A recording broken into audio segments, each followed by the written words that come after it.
Ô Carla, e qual que é a possibilidade do ex-presidente ser preso, segundo o diretor da PF?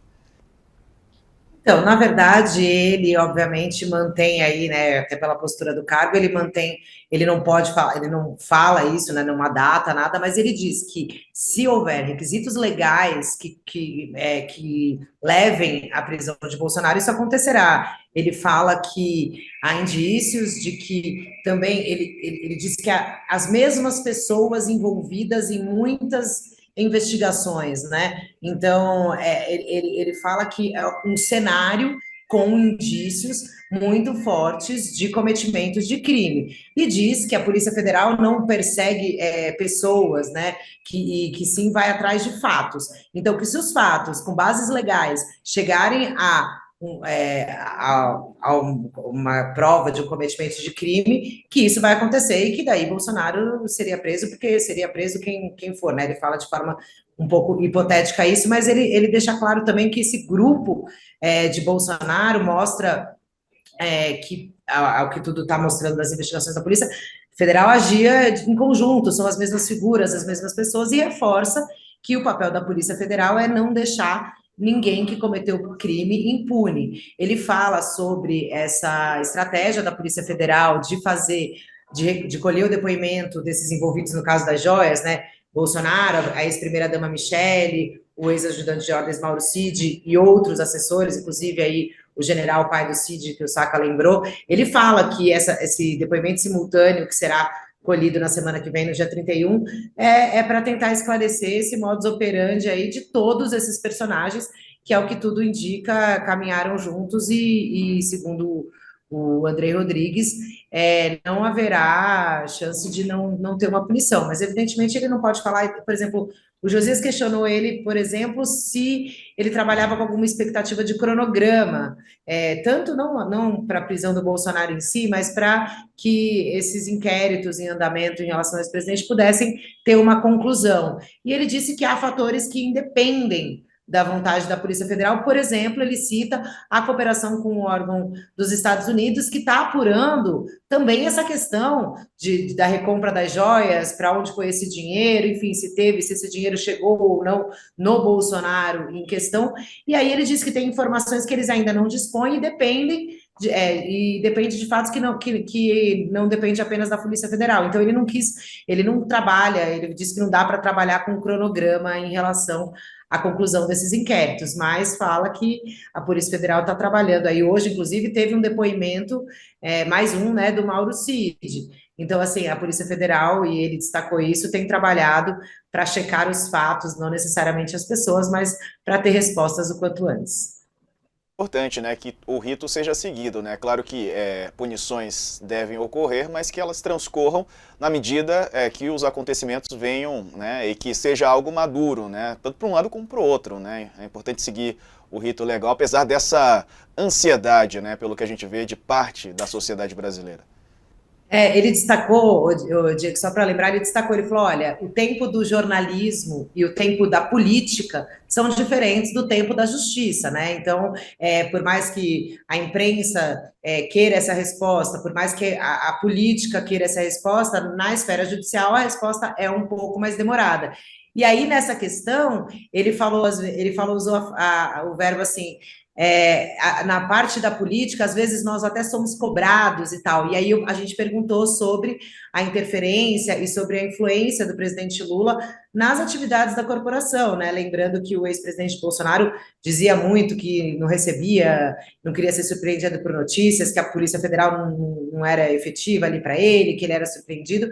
E o Andrei tentou dizer também que há essa autonomia, reconheceu a proximidade dele com o presidente Lula, mas disse que a Polícia Federal tem se pautado por essa independência, né? Enfim, citou inclusive até a questão da operação contra o ex-juiz Sérgio Moro, que havia ali um risco de atentado contra ele, dizendo que, olha, é alguém sabidamente desafeto do presidente Lula e a Polícia Federal cumpriu o seu papel. Enfim, a gente também questionou ele sobre essa autonomia e sobre essa interferência do Lula, mas num determinado momento ele disse ali que ele é cobrado, sim, que há essa cobrança da parte política, como há da imprensa, por essas respostas que ele ainda, pelo tempo da justiça ser diferente, não pode dar. É uma entrevista importante aí do diretor da Polícia Federal, porque há ali na instituição hoje uma série de investigações, né? Tanto a respeito do ex-presidente Jair Bolsonaro, principalmente, a gente conversou bastante sobre isso, tanto em relação ao inquérito das joias, a questão do 8 de janeiro. O diretor da Polícia Federal falou sobre ele, claro, evidentemente não pode falar abertamente sobre todas as investigações, mas disse aí em uma questão em tese, tudo está se mostrando, o que a gente já sabe hoje, o que já está público, e os indícios que tem em relação a esse caso das joias e outras investigações relacionadas ao ex-presidente, há sim um caminho possível aí dentro dos requisitos legais. Ele destaca, né, para uma possível prisão de Bolsonaro, porque aí, trazendo um bastidor, Diego, essa foi a pergunta que mais chegou ao longo da entrevista. A maior curiosidade aí de todos era quando o Bolsonaro vai ser preso e se vai ser preso.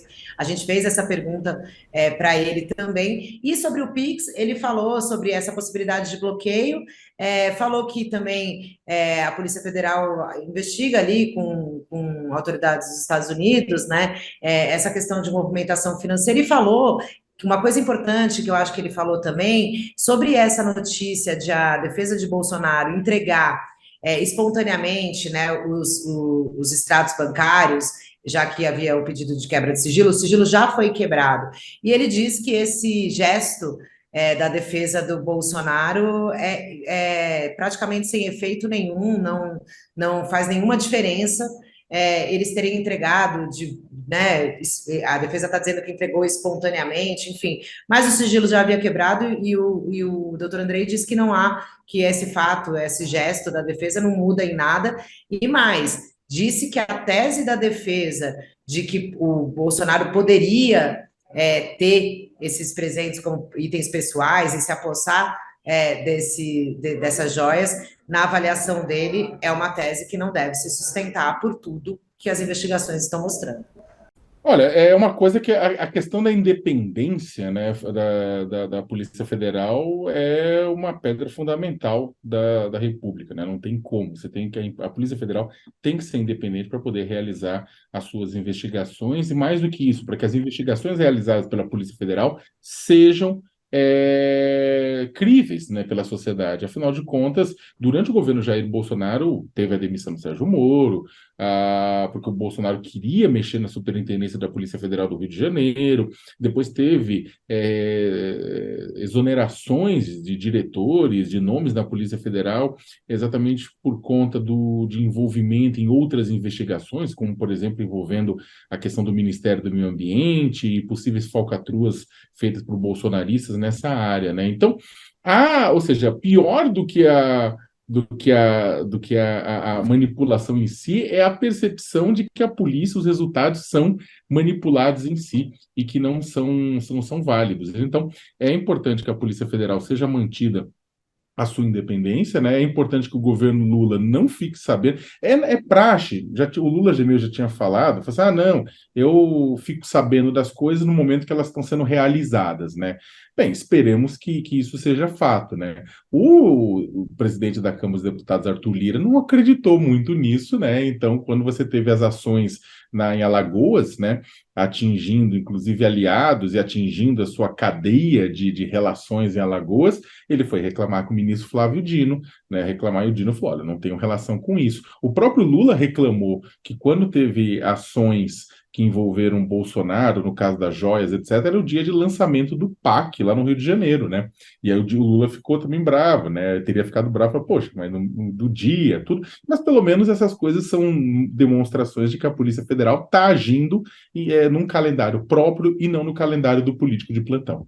Diego, não é por falta de aviso, né? Todo mundo já havia avisado, né, que Lula estava escolhendo o Zanin por conta da questão do posicionamento dele com relação à criminalização da política, com relação à Lava Jato, né, exatamente por conta de uma experiência pessoal negativa envolvendo o ex-presidente, né? O ex-presidente não queria mais criminalização da política, e aí falou, não, o Zanin tem esse posicionamento, vamos lá. Só que pouco se conhecia do Zanin com relação aos outros posicionamentos, né? E houve até um indicativo no momento das sabatinas com os senadores, né, houve muito beijamão do Zanin com senadores da oposição que saíram muito impressionados com ele, o que foi, eu até brinquei, né, olha, tá avisando, tá se direcionando aí que ele vai ter um posicionamento conservador em muitos aspectos. As votações, não dá para dizer que todas as votações que ele fez teve posicionamento conservador.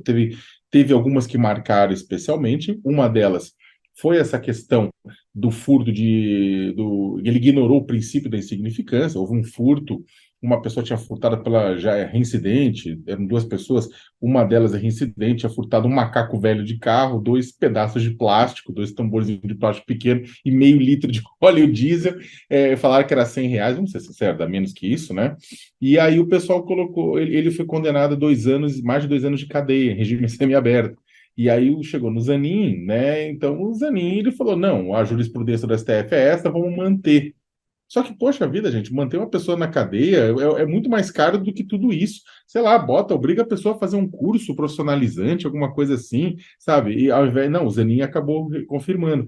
Teve um outro caso de homotransfobia, que ele foi o único voto no momento em que o resto da corte equiparou o crime de homotransfobia ao crime de injúria racial, né, permitindo que indivíduos sejam punidos por conta de ataques. Ele falou: não, por uma questão processual, eu concordo com a questão, mas uma questão processual eu não vou votar, votou contra, foi 9-1, inclusive até o Nunes Marques, indicado para o Bolsonaro, votou a favor e ele contra.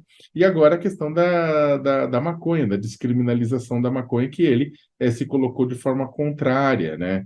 Então, ele tinha votado a favor de um caso também na qual o Alexandre de Moraes era o relator, que era a questão da remoção de pessoas em situação de rua, remoção forçada. Ele votou contrário à remoção forçada. Então, verdade seja dita, não é que todas as pautas ele está votando a favor, ele votou de forma contrária. Mas essas pautas, essas 3, e mais a questão da permissão do escritório de advocacia, que tiver parentes de um juiz trabalhando lá, esse escritório, o juiz poder julgar casos, né? Também impressionou negativamente a esquerda e os progressistas, né? Falou assim, poxa, né? Que coisa. E aí ele tem sido bastante criticado, e Lula tem sido bastante criticado por essa decisão. E aí aumentou, é claro, a pressão sobre Lula para indicar alguém diferente agora na segunda vaga que deve ser aberta no mês que vem com a aposentadoria de Rosa Weber. E aí, só conectando com a reportagem que eu apurei, né? Eu conversei, Diego, com ministros do TST, procuradores do trabalho, advogados trabalhistas, sindicalistas, constitucionalistas, falei com gente do Supremo, tudo. O pessoal pediu em off, até porque houve muita crítica a ministros do Supremo, né? E o que acontece? Eles colocaram da seguinte forma: olha, a Rosa Weber, junto com Edson Fachin, são os dois que têm as decisões majoritariamente pró-trabalhador em casos trabalhistas, dá 71%, segundo uma análise do consultor jurídico. Os demais, dos 9 demais que atuaram no ano passado, 8 deles tinham mais de 80% dos casos favorável pró-empresa dos ministros do Supremo, segundo essa avaliação do consultor jurídico. Então, muita gente vê a ministra Rosa como uma ministra mais sensível à questão dos trabalhadores, a questões sociais. E eles acham que se o Lula não indicar alguém, né, com o mesmo ponto de vista, assim, agora você vai ter um aumento do posicionamento do Supremo pró-empresa em casos trabalhistas, o que é muito complicado para um presidente que era sindicalista e que prometeu rever os exageros da reforma trabalhista durante a campanha eleitoral. E aí o que acontece é o seguinte, e aí você tem uma campanha para que o próximo nome, que seja indicado, seja alguém da Justiça do Trabalho, ou do Poder Judiciário do Trabalho, advogado, procurador, magistrado, ou melhor ainda, advogada, procuradora e magistrada, né, que o pessoal está pedindo que seja uma mulher. É claro, preferência negra, né? Mas também que seja uma mulher e que desse campo da justiça do trabalho. É uma questão importante, Diego, não é uma questão uma questão aberta. O próprio presidente Jair Bolsonaro sabia que isso era importante, quase indicou Ives Gandra Martins Filho, que tem um posicionamento pró-empresa, mas era da área trabalhista. Mas, sim, o Supremo precisa ter alguém com esse olhar, né, e para garantir o mínimo de pluralidade e para que seja garantido também, seja levantado nas votações determinados pontos relacionados a direitos de todos nós trabalhadores. Vamos ver como o Lula vai se manifestar com isso aí. Na questão do Zanin, ele não se importou, foi da cabeça dele e foi indicou, e agora vai ser criticado se o Zanin continuar com umas votações que são contrárias à base do Lula. Vamos ver agora com relação à questão trabalhista como é que fica. Bom, vamos ver se ele leva em consideração as críticas, né, que foram muitas realmente, de apoiadores, né, de pessoas que apoiaram Lula, mas é claro, não são fãs, né, não é um fã-clube, né, essas pessoas também criticam quando acreditam que ele é, e é importante que haja essas críticas também, né, muitas vezes a gente percebe que alguns políticos sobem no pedestal, né, Sakamoto, de acharem que eles são os donos da razão, e quando a gente fala de Lula, que é um cara que já foi eleito presidente da República 3 vezes, né, tem todo esse histórico, é difícil ele achar alguém que, até a gente falou já sobre isso, né, que não o peite, mas que fale com ele de igual para igual, né, que ele ouça, que ele perceba alguma possível falha, né, e tente se corrigir, porque quando a gente se acha invencível para cair ali cair do salto é mais fácil, né. A gente sabe que um presidente da República tem que levar em consideração uma série de elementos para poder indicar alguém. O próprio Ives Gandra, que, na minha opinião, era a preferência do Bolsonaro, né, o Ives Gandra Filho, acabou não indicado por conta exatamente das necessidades de composição do Bolsonaro, né, tudo isso mais. Só que é o seguinte, a questão do Lula, a questão da indicação de ministro do Supremo é muito importante, porque o Supremo ele é não apenas o guardião da Constituição, mas aí eu concordo, inclusive, com o diretor-geral da Polícia Federal. Eu sempre tive uma série de críticas a Alexandre de Moraes, que vai olhando meus textos, tem 1 milhão de críticas com relação ao posicionamento. Mas o Alexandre de Moraes é fundamental para a manutenção da democracia no Brasil. O Supremo foi fundamental para a manutenção da democracia no Brasil, quando o Poder Executivo, comandado por Bolsonaro, como no Poder Legislativo, que tinha à frente, como principal nome, assim, o próprio Arthur Lira, né, até o ano passado, estava fazendo dobradinha e fazendo vistas grossas para uma fermentação de um processo golpista que acabou explodindo em 8 de janeiro. O Supremo foi fundamental nisso. Então, o que acontece? O futuro do Supremo e a composição do Supremo são fundamentais. A gente vê nos Estados Unidos, Joe Biden ganhou, mas o Trump conseguiu mudar uma composição do Supremo de uma forma medieval, sabe? Que está tendo mudanças bizarras, retrocessos muito tristes, assim. Então, exatamente, o Lula tem que estar de olho que importa, sim, é claro, a não criminalização da política, mas também importa a qualidade de vida de trabalhadores, importa a qualidade de vida do meio ambiente, importa a qualidade de vida dos direitos humanos. É cedo para dizer que essa vai ser a posição do Zanin em todos esses anos, assim? É cedo. Mas o fato é que a gente precisa de pessoas publicamente comprometidas com a qualidade de vida das futuras gerações, da geração de trabalhadores atual e da futura. Então, que Lula, na verdade, ouça bastante, escute bastante, né, para tentar entender que quando o pessoal está pedindo determinado perfil, não é simplesmente capricho, mas é o pessoal pensando nesta e nas futuras gerações. Ô Sakamoto, vamos mudar de assunto aqui, falar rapidinho sobre o ex-ajudante de ordens de Bolsonaro, o Mauro Cid, né, que prestou depoimento hoje à Polícia Federal em Brasília. Ele está preso desde maio, né, e fala hoje sobre o caso de Walter Delgatti Neto, o hacker da Vaza Jato. O Delgatti foi ouvido na CPMI, dos atos golpistas, na semana passada, né. Ele disse que Bolsonaro teria oferecido a ele, em troca de um induto, em troca de manipular as urnas eletrônicas, e aí foi convocado para a CPI do dia 8, também para a do Congresso Nacional e a distrital lá, né, do DF, e ficou calado. De qualquer maneira, presta depoimento hoje, a expectativa é que ele traga alguma informação aí, o Mauro Cid. Olha, Diego, é um pouco difícil de saber, né, com relação a quais elementos o Mauro Cid vai trazer de diferente com relação ao hack, né, o Walter Delgatti Neto. É claro que ele estava junto com o Bolsonaro em todos esses momentos, ele pode confirmar, mas o próprio Jair Bolsonaro já deixou claro que ele, né, se reuniu com o próprio Delgatti, né, que ele conversou com o próprio Delgatti. O que a gente precisava saber nesse exato momento, né? Eu não acho que o Mauro Cid vai confirmar o teor do conteúdo das respostas, porque isso não dizia diretamente a ele, né? A maior parte da coisa, claro, o Delgatti cita o Mauro Cid aqui e ali, mas eu acho que o Mauro Cid não vai. Eu tenho uma impressão de que ele não vai se aprofundar nessa questão do conteúdo, vai deixar, porque vai falar: esse BO não é meu, tem tanto BO já que me envolve, então não tenho nada a ver com isso, não lembro disso, não quero lembrar disso, né? O que, na verdade, precisava, Diego, era a gente poder confirmar junto às Forças Armadas se realmente o Delgatti foi várias vezes ao Ministério da Defesa ou foi uma vez só. As Forças Armadas falam em uma só, mas precisa de registros, precisa de depoimento, precisa de câmeras, precisa de tudo para poder entender realmente quantas vezes ele esteve com militares.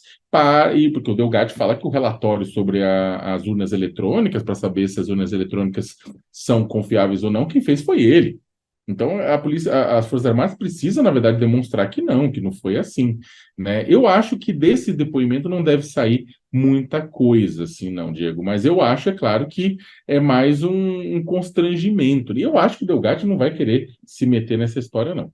Olha, Diego, você foi bondoso ao falar que não foi uma infeliz coincidência, porque é o seguinte, estava calculando aqui, o ano tem 365 dias, então a chance, né, você tem cada dia, são 0,27% de 1 sobre 365, né, só para o pessoal ter ideia, né, a chance de você escolher o dia 8 de janeiro, né, para poder, 1 em 365, né, para você poder escolher o dia como um dia específico, um dia do patriota. É claro que foi má fé, é claro que pessoas dentro do parlamento de Porto Alegre, né, do parlamento municipal, é, olharam para isso, acharam uma boa ideia, porque queriam exatamente apoiar aquelas pessoas que foram presas por invadir e vandalizar a sede dos Três Poderes no dia 8 de janeiro. Queria chamar criminosos de patriotas. Patriota é aquele que preserva a coisa pública, aquele que protege a coisa pública, aquele que segue as leis, aquele que atua pelo crescimento do país e não aquilo que vai, destrói, quebra, provoca terrorismo. Né? Seria mais justo, tipo, se a Câmara dos Vereadores de Porto Alegre tivesse usado o dia 8 de janeiro para fazer o dia do combate ao terrorismo, ou o dia do combate à violência política, para poder lembrar o que aconteceu. Datas são importantes, né? Efemérides são importantes para podermos lembrar o que aconteceu e para evitar que aquilo se repita. A ideia da história é essa, deixar registrado para evitar que aquilo se repita. Infelizmente, muitas das pessoas que cometeram esses crimes no 8 de janeiro faltaram às aulas de história ou queimam livro de história, né? E o que acontece é que quando uma Câmara dos Vereadores, quando um vereador, né, ele acaba propondo um projeto como esse, quando outros aprovam esse projeto, né, eles estão ratificando, né, uma distorção da história, estão tentando reescrever a história para passar pano para criminoso, para passar pano para terrorista, para passar pano para golpista, né? Não são patriotas que estavam aí no dia 8 de janeiro, são criminosos. Né? E a gente deveria, e a Câmara dos Vereadores de Porto Alegre, o mínimo que ela pode fazer agora é rever essa data. Repito, não é tirar, quer fazer o Dia do Patriota? Faz em qualquer outro dos 364 dias do ano. Mas o 8 de janeiro, ele ficará para sempre marcado como um dia de infâmia. Né? Um dia de dor, um dia de sofrimento, um dia de tristeza, um dia de vergonha internacional para o nosso país. Né? E aí a Câmara dos Vereadores, o mínimo que ela pode fazer agora é rever. Como você bem disse, como você perguntou para o presidente da Câmara, ele mesmo falou, olha, infelizmente essas coisas ficam marcadas, né? E, de certa forma, o leite já foi derramado. Agora, dá para você compensar e mostrar que na Câmara dos Vereadores de Porto Alegre há sim patriotas, há sim pessoas que pensam na pátria, há sim pessoas que pensam no semelhante, nos seus co-cidadãos, e para isso corrige-se uma vergonha. Qual?